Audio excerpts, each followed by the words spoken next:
अज़ीज़ तुलबा अस्सलामु अलैकुम। Ninth computer science में आज हम पढ़ने चाह रहे हैं about the flow charts. Flow chart बेटा क्या होती है? किसी भी चीज़ की ग्राफिकल रिप्रेजेंटेशन, ग्राफिकल मतलब तस्वीर की मदद से, तस्वीरों की मदद से। ये मैंने आपके सामने एक पैराग्राफ और एक ग्राफ बनाया है।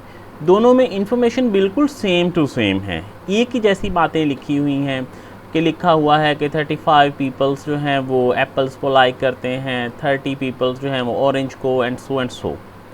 यही चीज़ें यहाँ ग्राफ में डिस्प्ले कर दी गई। अब इन दोनों का कंपैरिजन हम करना चाह रहे हैं, तो अगर मैं आपसे ये पूछता हूँ कि बताएं ब्लूबेरीज़ को कितने लोग लाइक कर रहे हैं, पसंद कर रहे हैं, तो अगर तो आपने इसमें से ढूंढना है तो आप ढूंढना शुरू करेंगे कहाँ है और बताएंगे जी 40 पीपल्स। लेकिन यहाँ से आपको फ़ौरन पता चल जाएगा 40, ढूंढने में टाइम नहीं लगेगा। या दूसरा सवाल मैं आपसे कहता हूँ कि वो कौन सा फ्रूट है जिसे सबसे कम लोग पसंद कर रहे हैं, तो यहाँ पे हमें हर एक पढ़ना पड़ेगा जी 35, 30, ये 10 है, ये 25 है, ये सो एंड सो, ये 5 है। लेकिन यहाँ से ग्राफ को देखते ही हमें पता चल जाएगा कि भाई ये वाला है वो फ्रूट जिसे सबसे कम लोग पसंद कर रहे हैं। तो बेटा ऐसे ही कंप्यूटर में भी जब हम किसी प्रॉब्लम की तरफ जा रहे होते हैं तो हम उसका ग्राफ बना लेते हैं। ग्राफ को समझना सीखना थोड़ा आसान होता है, इसे देखना बेहतर हो जाता है।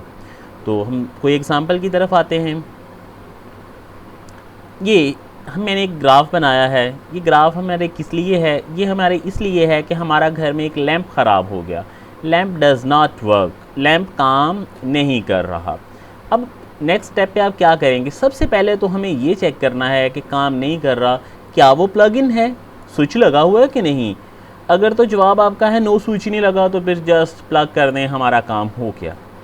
अगर स्विच लगा हुआ है, यस लगा हुआ है जी स्विच, फिर भी नहीं काम कर रहा, तो फिर हम अगले स्टेप पे आए। हमने चेक करना है कि क्या इसका बल्ब तो नहीं फ्यूज़ हो गया, जल गया। अगर इसका आंसर यस है कि हाँ जी फ्यूज़ हो गया जी, तो फिर हम क्या करेंगे? रिप्लेस द बल्ब, बल्ब को बदल देंगे।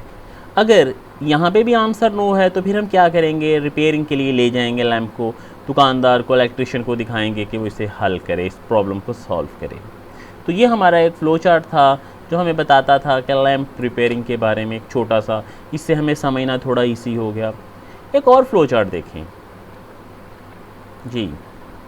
जैसे कि आप इसमें देख रहे हैं, ये स्कूल होमवर्क के बारे में है। आपको घर में आपकी मम्मा या पापा ने पूछा डू यू हैव होमवर्क। अब आपके पास दो आंसर्स हैं, या तो आप कहें येस या कहें नो।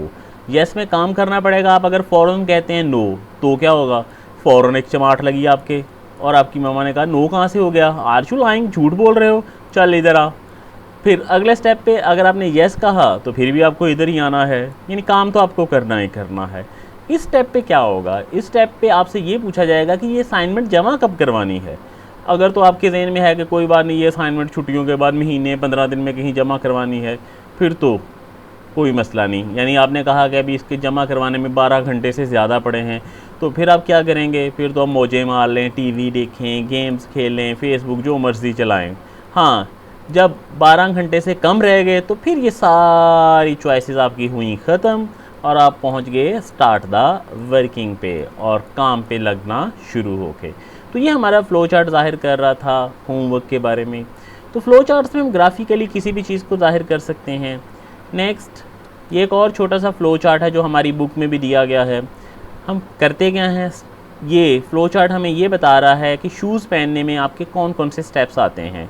तो शूज़ पहनने में सबसे पहला काम क्या करेंगे जनाब? स्टार्ट किया आपने, सबसे पहले शूज़ और सॉक्स अपने उठाए, फिर आपने सॉक्स पहन ली, फिर आपने शूज़ पहन लिए और काम ख़त्म। अच्छा, तो तरतीब को आप आगे पीछे भी कर सकते हैं कि पहले आप शूज़ पहन लें बाद में सॉक्स पहने, या पहले शूज़ पहने बाद में ढूंढना शुरू कर दें। यकीनन आप ऐसा नहीं कर सकते। फ़्लो चार्ट में हम ख़ास किस्म की अलामात इस्तेमाल करते हैं और तरतीब का भी ख्याल रखते हैं। तो फ़्लो चार्ट बेटा क्या हुआ? Flow chart is a graphical representation of steps to solve a problem.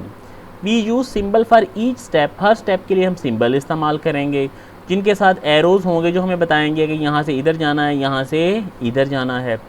और इसके सिर्फ स्टेप्स इंपॉर्टेंट नहीं है, ऑर्डर भी इसका, तरतीब भी इसकी इम्पॉर्टेंट है, तरतीब का भी ख्याल रखेंगे। इसके बाद बेटा फ़्लो चार्ट की इंपॉर्टेंस क्या है, फ़ायदे क्या हैं? Flow chart can be use to plan a solution. किसी सोल्यूशन को प्लान करने के लिए इस्तेमाल हो सकता है।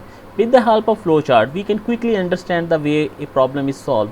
प्रॉब्लम किस तरह से हल होगा हम बहुत आसानी से समझ लेंगे।